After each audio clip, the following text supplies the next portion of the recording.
ఏమన్నా పాడైపోతే నన్ను అడగొద్దని అర్థమా? నాకు అర్థమైంది కిరణ్ నీ ప్లాన్. మా అమ్మ ఇటు చూడు తెల్లగా కనపడుతున్నా. వావ్ సగం. మా ఆయన అయితే చెప్పిన మాట వినడు, రాకపోయినా చేయాలా అని అంటాడు.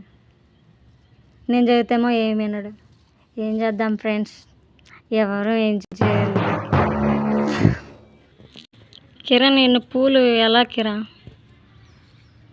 చేయగలవా? అదిగోండి అట్లా తలుపుతాడు.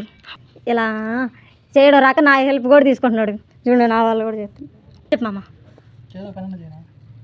మరి ఎలా చేస్తావు? ఎలా? రెండు కలిపి కదా మామ చేసేది. ఏంటిది ఏం కాదు, నీకేం తెలీదురా, అందుకే ఇట్టు చేస్తున్నావు. చూసారా ఫ్రెండ్స్, ఏదో ఒక పని అవ్వాలి కదా అన్నట్టు ఇది చేస్తున్నాడు, తెలియకుండా పెట్టకుండా. ఏం చేద్దాం, మనం చూస్తూ ఉండాలి.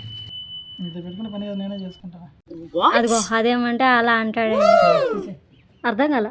ఏమన్నావు కిరా? ఏమన్నావు? సరిపోయిద్దా అని అడుగుతున్నావా?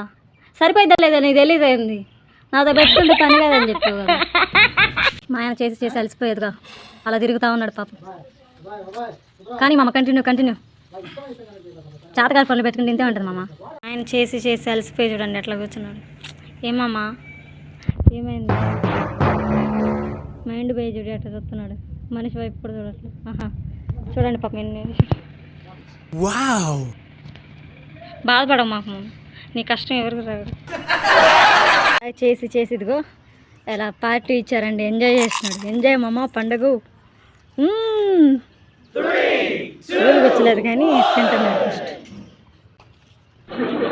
ఎంజాయ్ మామ ఎంజాయ్. 10 నిమిషాలు